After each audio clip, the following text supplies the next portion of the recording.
All right, let's So move we're on to gonna wrap reviews. up with some reviews.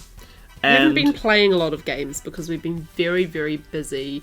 I've been chipping away at the updates for the PC games, and I've been chipping away at the products that we're going to have on sale for Armageddon Expo, we just playtested the adventure that we're going to be selling. Claire's first time GMing for I don't know how long. since Nicey Nice, basically. So 5 years, maybe more. You had a lot of fun too. I did have a lot of fun. And the players had a lot of fun, and they managed to come up with a whole lot of different plans that we weren't expecting. And it was nice to see that our notes were robust enough to be able to give you a solid structure. Yeah. Even yeah. when they went off the rails. And that it gave them the freedom to go off the rails. Yeah. So, yeah, Double Cross the adventure. Very fun. Looking forward to revising that based on our notes and getting that printed. Yeah. But anyway, we do have a couple of reviews for you. And the first one is for a board game I've wanted to try for ages, and we finally managed to play it. Untold. Adventures Await, which is probably better described as the Rory's Story Cube board game. So we've been collecting Rory's Story Cubes for, since A they while. started coming out. I used to use them as teaching tools back when I was a teacher. Oh, that's actually. a while ago.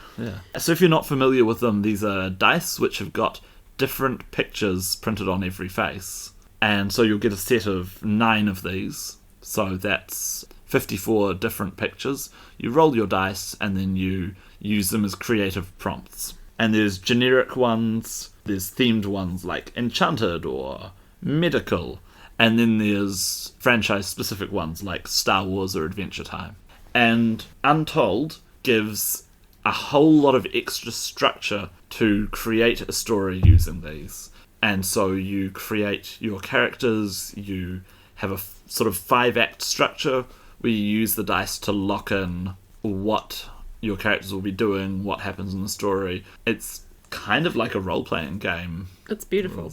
It's really cool. We created an awesome story and I wrote it down so that I can maybe, I don't know, sort of Maybe saying, we'll do something with it in the future. yeah, I was saying I'll turn it into a webcomic, but I don't know. I do need to practice my art so I can do more art for my own games. So, But yes, our game was an urban fantasy story set in 1066 in the time of the Norman invasion. And it was really fun. I had a great time. We basically designed it like it was a cheesy fantasy TV show from the 90s. It was an absolute blast, and I'm really looking forward to playing this game again. And I feel I want to know more about the adventures of our characters that we made for that story.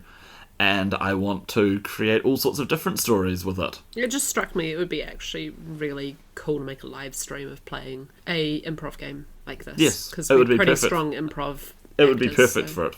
Yeah. Really cool game. Absolutely loved it. One of my favourite board games I've ever played, honestly. Yeah. And then the other review that we've got is a book that I bought from our friendly local gaming store.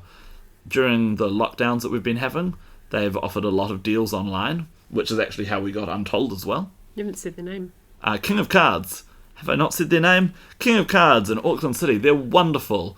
They are This is not a paid sponsorship. This is not a paid sponsorship. We are not receiving anything from this. They're just wonderful people and we love them and you should go check them out. Anyway, we bought a lot of different games from them from Facebook lockdown deals to help them stay in business. And another thing that we got was Your Best Game Ever by Monty Cook Games. So Monty Cook was one of the designers for Planescape, which is the best Dungeons & Dragons setting. I don't know if it's my favourite, but it's the best. What is your favourite? Probably Dragonlance for nostalgia. That's true. Or Dumb Ravenloft. Ravenloft for me. Yeah, but Planescape is the best. Anyway, yeah, he was one of the designers for Planescape. Then he was one of the lead designers for 3rd edition. Since then, he's worked on things like Ptolis, the massive city setting, and Numenera. Ah. And Your Best Game Ever is just this massive coffee table hardback book about how to be a better role player. And so it's got chapters about how to be the best player ever, with advice for people who are just starting out and have no idea what they're doing, and advice for people who are veterans who've been playing for years. It's got lots of advice on how to be the best game master ever. Again, lots of advice, lots of good, practical, solid advice for new game masters who are just starting out. Lots of good advice for people who have been gaming for years. There is sections on how to create your world. There's even sections on good food to bring along, including recipes. Themed role-playing food for sci-fi games, for fantasy games, for cyberpunk games. So yeah, very good book. Going through it, I kept on seeing advice. I'd find advice where I went, that's a good idea. I'd find advice where I'd go, oh, this is that thing that I've been trying to tell people for years, and here they've just put it in one sentence and summed it up perfectly.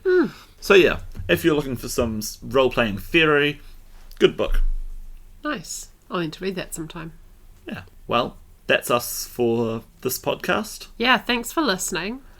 We ended up going way longer than usual. I hope you weren't too distracted by the crunching noises of our cat. Way longer than planned, I mean. Eating in the background. But that's us. So we're signing out. And yeah, bye. Keep gaming, everyone.